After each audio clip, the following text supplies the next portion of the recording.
Hello, I'm Esther Githu. Welcome to Africa 54. Here's what's coming up.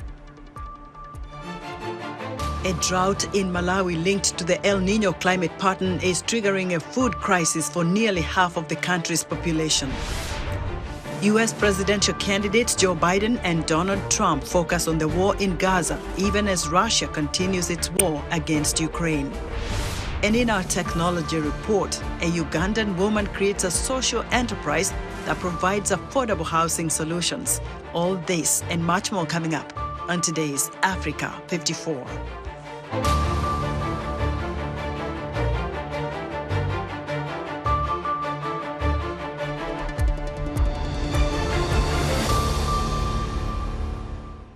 We begin our broadcast with a major pledge from the United Nations, who says it will help Malawi recover from a widespread drought linked to the El Nino climate pattern.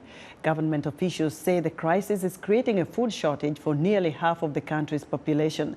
The pledge comes after UN officials visited Malawi to see the damage firsthand and identify ways to offer support. Lamek Masina reports from southern Malawi. The UN is pledging to help drought-stricken Malawi after officials this month traveled to the country's Chikwawa district, one of the worst-hit areas. Officials say they went to see the damage for themselves and speak to local residents, including farmers like Melia Kambani, about how the drought has affected them. We have a 2-acre maize garden. We usually harvest 15 to 30 bags, weighing 50 kilograms each. And last year, we even harvested 50 bags. But this year, we have harvested nothing because all the maize wilted. Agriculture officials in Malawi say nearly 9 million people currently face food shortages. The UN team described the situation in Malawi as dire. I've met with mothers who are struggling to put food on the table for their children. I've met with farmers who are telling me that they've never seen a drought like this and have not been able to harvest anything at all this year. I'm also seeing the activities of the governments and the partners. Gerani says the team would lobby for more funds to help Malawi and other affected countries to mitigate the impact of climate change. We are advocating for emergency funding to come to support the communities, but also these are the countries that are on the front line of the climate crisis. They have done the least to create it, and yet they are facing the hardest impact of it.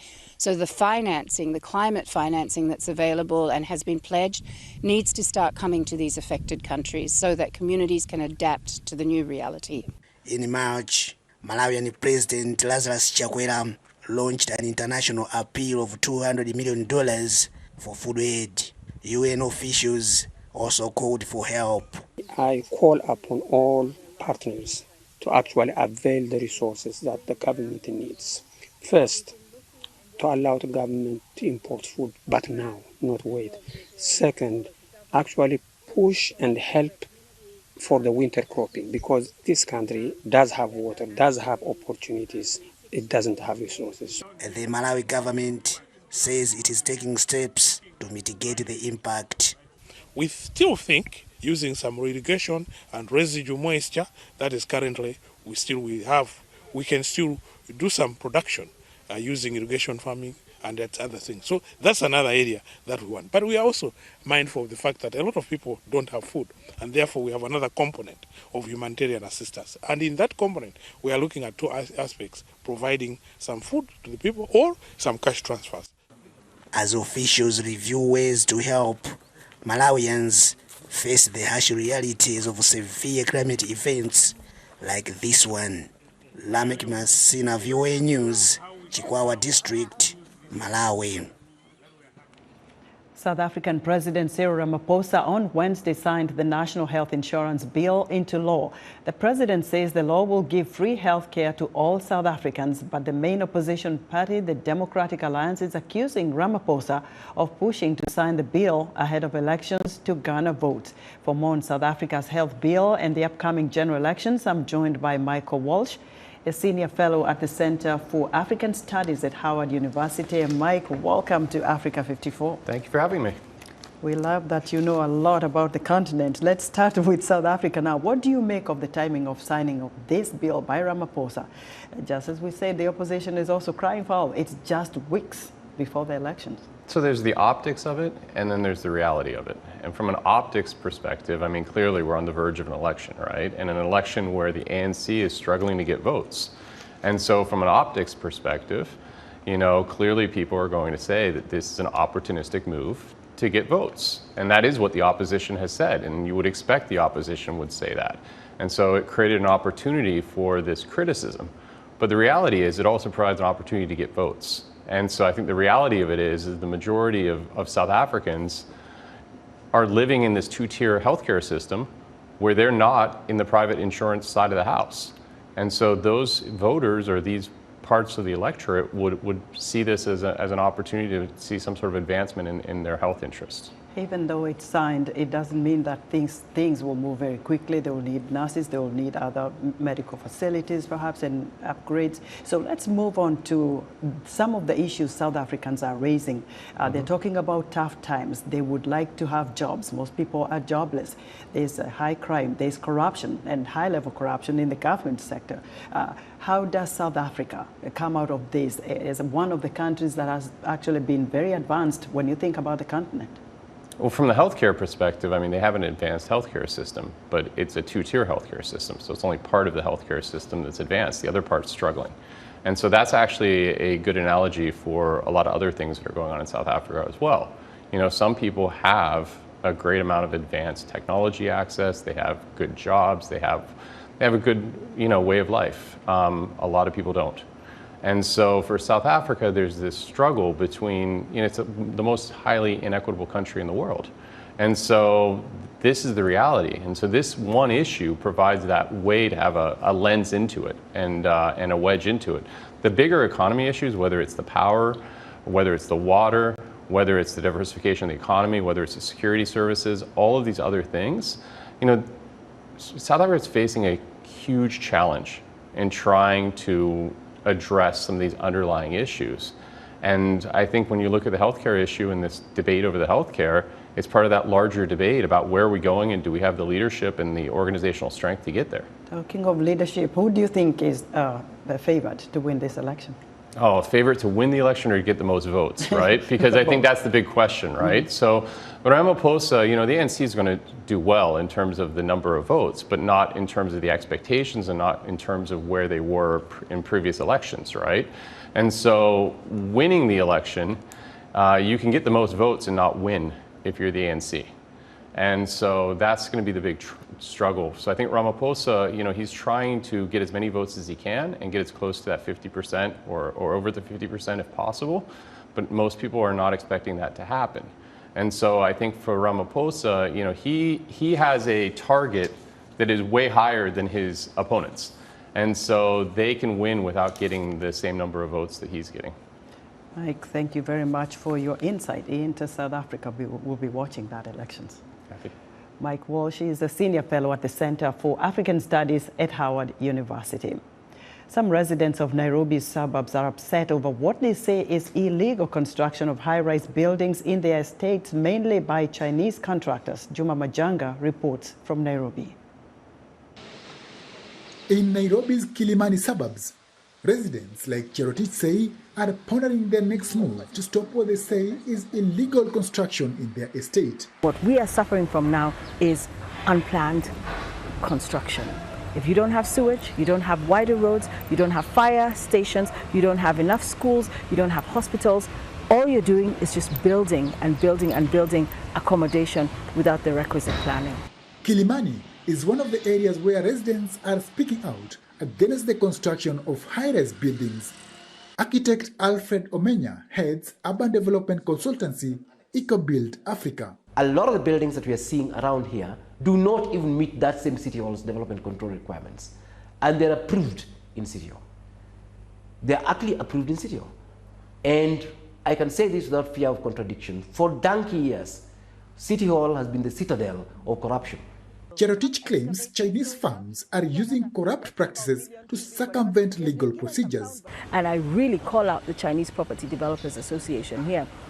They're complicit. They have understood the propensity and appetite for corruption that you find in this county, and they have exploited it to the hilt. City government officials declined VOA's request for comment, and Chinese builders did not respond to VOA's request for a response to the claims.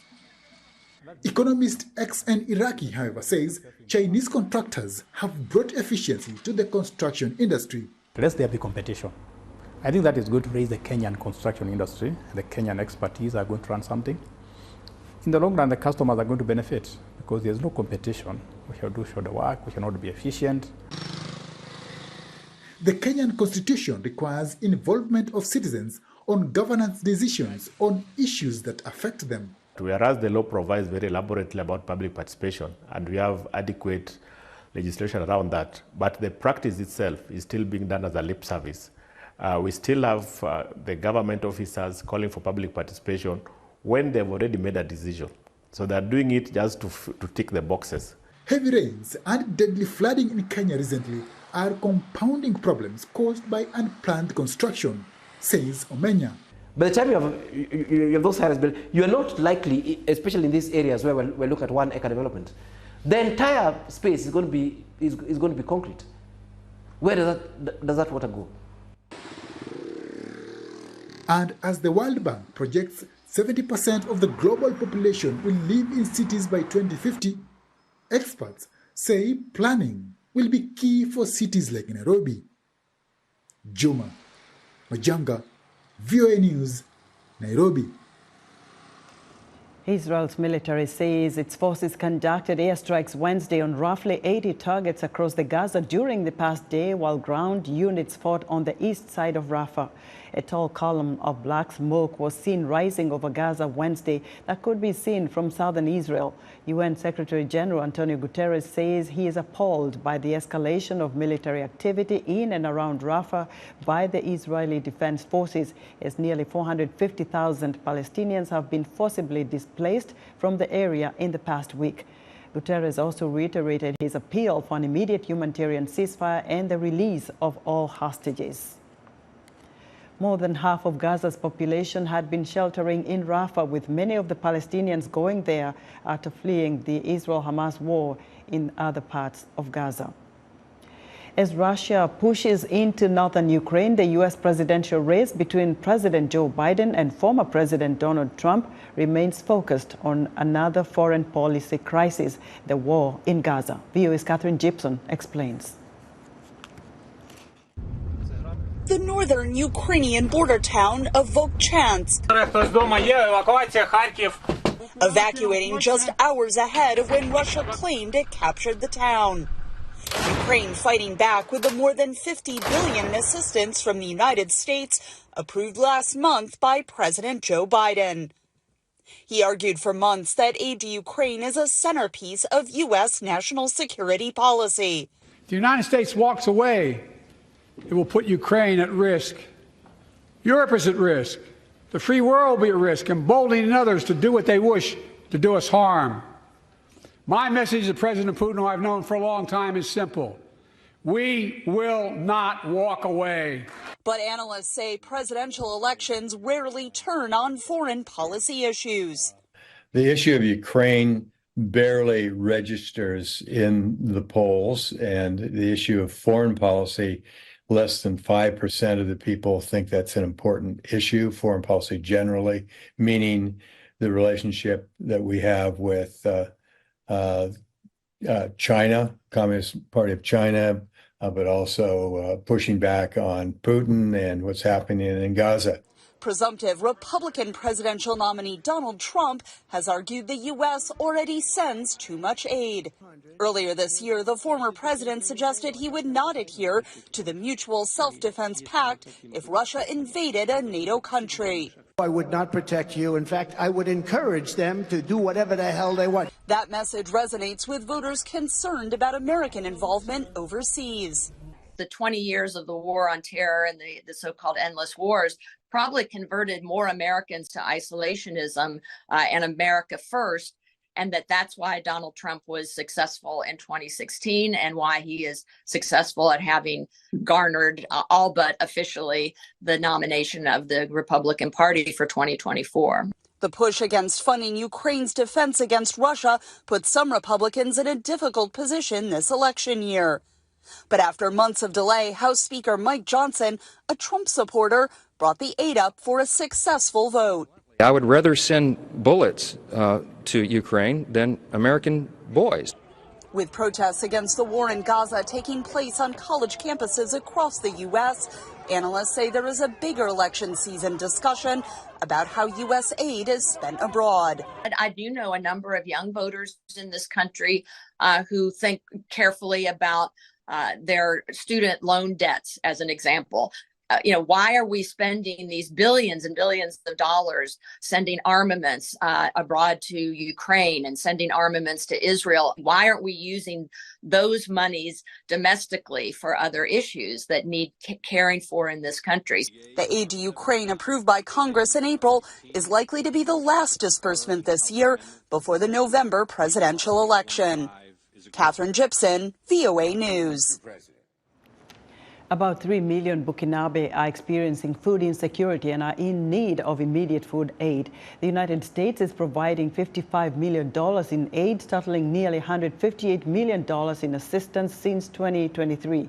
VOA's Eric Manirakiza spoke to Madi Wederaogo, a project management specialist for the Bureau of Humanitarian Assistance at the U.S. Agency for International Development, about the situation in Burkina Faso. Since its beginning, USAID, Bureau for Humanitarian Assistance, has been responding to the crisis in Burkina Faso with a budget that has increased over the years to better meet the growing needs of the population. So this announcement reflects our ongoing commitment to the people of Burkina Faso, who are truly impacted by the ongoing conflict. It's also important to note that our mission is to save lives by providing assistance in multi-sectoral sectors such as food, shelter, emergency healthcare, water, sanitation, and hygiene, and essential nutritional services to the most vulnerable and hard-to-reach populations in Burkina Faso. It is important to note that the majority of our assistance, the aid pledged, has been provided to the World Food Program, and that's because USAID is the World Food Program's main donor in Burkina Faso. So our support for the helicopter airlift operation, it ensures the supply of food for the most vulnerable and nutritional products for malnourished children in the hardest to reach areas such as Djibo, Gairi, Mansilla, to name but a few. USAID has also long supported the purchase of plumpy nut, which is a treatment for malnourished children. So we work through UNICEF to purchase from Faso, and Faso, it's important to mention it, is a Burkinabe business. That was Madi Wederaogo, a project management specialist for the Bureau of Humanitarian Assistance at the U.S. Agency for International Development, speaking to VOA's Eric Manirakiza. Let us know what you think about Africa 54 and all our VOA Africa programs on our website at voaafrica.com. Still to come, a Ugandan woman's quest to provide low-cost, eco-friendly, affordable housing solutions for low-income families. We'll be right back. This week on Straight Talk Africa, can the people on the continent be uplifted, and can the economy evolve to include more people into the rising middle class? The International Monetary Fund's African Department Director, Abebe Amro Selassie, gives us the big picture. Join me, Vincent Makori, for an in-depth look at the economic challenges of the continent. Obtaining your college degree is a great achievement. However, your next step of finding a job can be daunting. On this week's edition of Our Voices, we will explore how new graduates can get ready for the workforce and discuss the need for soft skills to help boost their chances of employment. Join the conversation each week right here on Our Voices.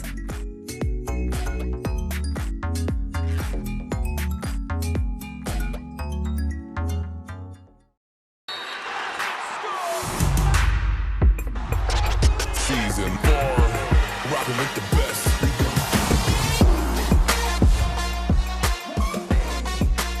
Rocking with the best. Season 4,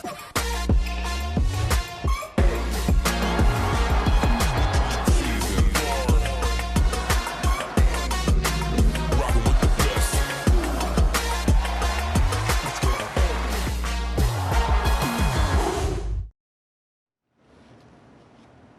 In other news, a Swiss federal court on Wednesday found a former Gambian government minister guilty of crimes against humanity under former dictator Yahya Jammeh, according to Trial International, a Geneva non-governmental organization supporting the plaintiffs.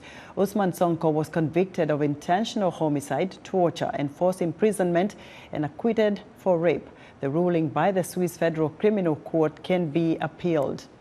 A Rwandan court has rejected an appeal by Bernard Ntaganda, 55, to have his previous convictions removed, disqualifying him from challenging President Paul Kagame in July elections. Ntaganda, a fierce critic of Kagame, had petitioned the High Court in Kigali in February in a bid to set aside convictions dating back more than a decade. And at least 5 people in central Kenya were swept away by a landslide that followed heavy rains, according to residents. A Red Cross post on X says the landslide occurred in Kimende escarpment in Kiambu County, north of Nairobi. The Red Cross says its workers will assist in rescue efforts and that the area has been cordoned off and declared a danger zone. Today's technology report showcases one of Uganda's most successful social entrepreneurs, and she is a beacon of hope for women's empowerment. For more, here is Africa 54's technology correspondent, Paul Ndiho. Hello, Paul. Thanks, Esther. Anne Rayola, co-founder and CEO of Smart Havens Africa, a social enterprise founded in 2018 in Kampala, Uganda, works to provide low-cost, eco-friendly, affordable housing solutions for low-income families, especially women. Despite frequent hardships, Rayola's ability to succeed as a real estate developer is outstanding. It is passion. When you have the passion to do something, any barriers or limitations make you completely unstoppable. Because I can't say it has been a soft landing, it hasn't been easy the way I thought it would be, but the passion, the drive, the impact that you see families achieve from the work that we do even gives me a whole lot more energy to do more every other day. And also the supportive partners, the supportive skilled workforce that we work with, the supportive team, supportive customers, all this gives me the motivation and the drive to continue doing what we are doing at Smart Havens Africa. Land is a commodity in Uganda. It's one of those very precious commodities. How are you able to acquire land where you're building these houses for low-income women or people in the country? Land acquisition process at Smart Havens Africa first begins with surveys with our prospective homeowners, involving these prospective homeowners to select where they most desire to stay is what informs us what locations to procure this type of land. So once that location, the desired locations are identified, we have a legal system that helps us to procure land so that we have land that eliminates any land wrangles, any unstable land history, so that people have a stable place they will call their home. So we put a lot more effort towards land acquisition because it is one of the core aspects that determines stability of our prospective home owners. Walk me through like one of these homes. What is it that is in these homes? Do you have water, electricity, the basic amenities that we all care about? Thank you. Actually, when people hear affordability, they think these are poor homes, but I can assure you that our affordable, eco-friendly, sustainable homes are homes of very good quality with well-fitted rainwater harvesting systems, which is a supplement to the piped water systems. These homes are connected to the grid with stable electricity, and we have play spaces for children. There is ample parking space for these families, and the rooms inside the homes are spacious with well-fitted running sanitation facilities. I could say this is not only 4 walls, but this is a place that assures a family of a dignified quality life for not only them, but also their children. How much does it cost for one person to own that piece of property? Our homes are costing as low as 680,000 Ugandan shillings per month. This is a rate paid monthly for a period of 8 to 10 years, and we are able to transfer their land title into their name. Every home we have is allocated to a low-income earning family that can own it in the long run. Would a person like me qualify to be your client? Paul, if you would submit your application, we have a rubric system that would either terminate you immediately or qualify you immediately according to the story that you would tell. So you could try it and you would see. Thank you. I like that. I like your answer. Anne Royola is the co-founder and CEO of Smart Havens Africa, based in Kampala, Uganda. That's today's report. Back to you, Esther. Oh, very good story right there. Thank you very much. Be sure to join Paul Ndiho each Wednesday for the Technology Report right here on Africa 54. And that's our show for today. Be sure to watch Africa 54 on our website at voaafrica.com. From all of us here in Washington, thank you for watching.